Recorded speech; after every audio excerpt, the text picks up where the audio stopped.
வணக்கம். பரபரப்பு மீடியா செய்திகளுக்காக நான் நிரோஷன். ஈரானின் அணு ஆயுத திட்டத்தால் ஏற்படும் அச்சுறுத்தல் பற்றிய பல ராணுவ ஆய்வாளர்களின் கருத்துக்களை பார்க்கும்போது ஏப்ரல் 13ஆம் தேதி எல்லாம் மாறிவிட்டது என்று குறிப்பிடுகிறார்கள். ஏப்ரல் 13ஆம் தேதி இஸ்ரேலை நோக்கி ஏறக்குறைய 350 ஏவுகணை மற்றும் ஆளற்ற விமான தாக்குதலை ஈரான் நடத்தியது. அதில் சுமார் 120 பாலிஸ்டிக் ஏவுகணைகள் இருந்தன.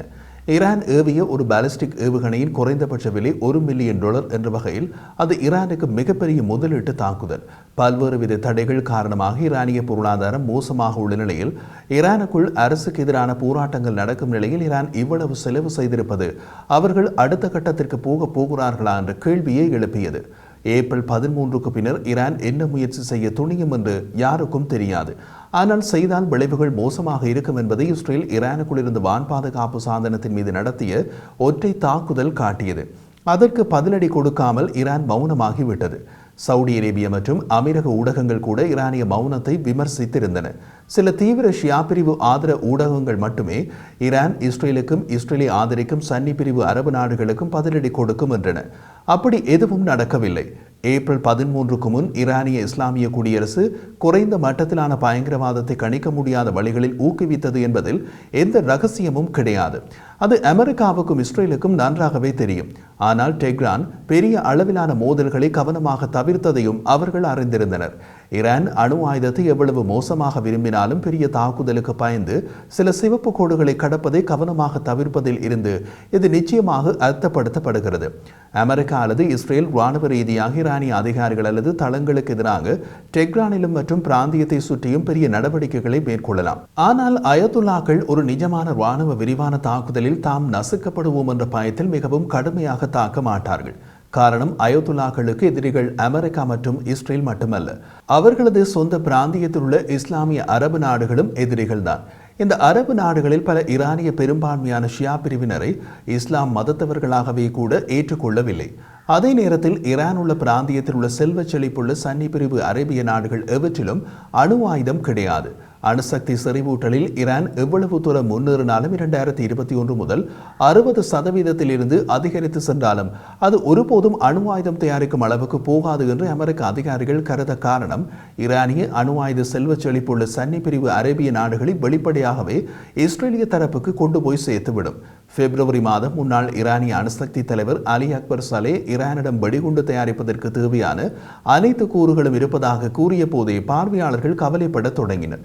ஈரானிய அணுசக்தி விஞ்ஞானி மஹ்மூத் ரெசா அகாமரி ஈரானிய உச்ச தலைவர் அயத்துல்லா அலி கமேனிக்கு நெருக்கமானவர்.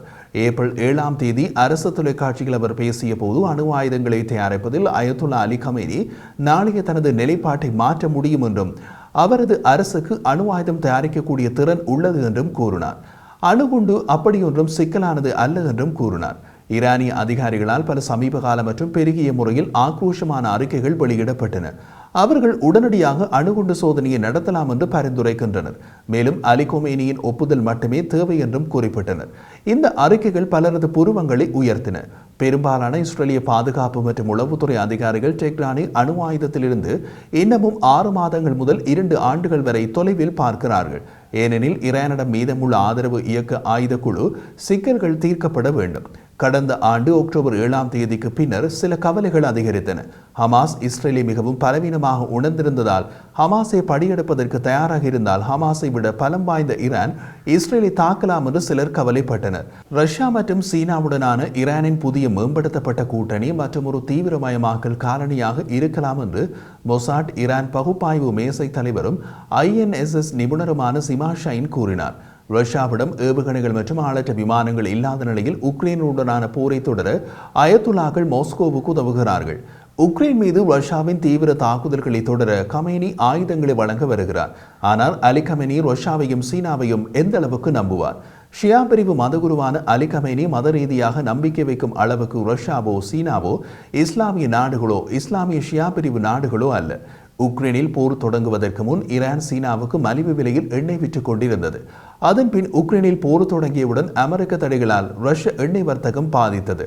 உடனே ரஷ்யா தமது எண்ணெயை ஈரானிய விலையை விட குறைந்த விலைக்கு சீனாவுக்கு விற்க தொடங்கியது. ஈரானிய எண்ணெய் நடுக்கடலில் கப்பல்களில் தேங்கியது. இப்படி காலடியை குளிவரைக்க ரஷ்யாவையும் சீனாவையும் மத தலைவர் அயத்துல்லா எந்த அளவுக்கு நம்புவார்? மற்றொரு விஷயம் 2015ஆம் ஆண்டில் அயத்துல்லாக்கள் உலகளவில் ஒதுக்கப்பட்டவர்களாக கருதப்பட்டனர். ரஷ்யாவும் சீனாவும் கூட அவர்களை வர்த்தகத்திலிருந்து துண்டித்தன. ஈரான் கிட்ட ராணுவ சாதனங்களை விற்க மறுத்தது ரஷ்யா. அதற்கு மேற்கு நாடுகளின் தடைகளை காரணமாக காட்டி ஒதுங்கி கொண்டது. இந்த நடவடிக்கைகளால் அடிபட்ட புலி ஈரான். ஆனால் 2024ஆம் ஆண்டின் நடுப்பகுதியில் மாஸ்கோவும் பெய்ஜிங்கும் கமேனியின் மிகவும் உறுதியான கூட்டாளிகளாக வந்து சேர்ந்து கொண்டன. இவர்களை ஈரான் எந்த அளவுக்கு நம்பும்? ஈரானின் மனநிலையை வெளிப்படுத்திய ஒரு சம்பவம் உக்ரைன் யுத்தத்தின் போது ஆளற்ற விமானங்களை தேடி ரஷ்யா ஈரானிடம் ஓடி சென்று உதவி கேட்டபோது ஈரான் தமது ஆளற்ற விமானங்களின் விலையை விட பல மடங்கு விலைக்கு ஆளற்ற விமானங்களை விற்றது. அது ஈரானிய அதிரடி என்றால் ரஷ்ய அதிரடியும் உண்டு.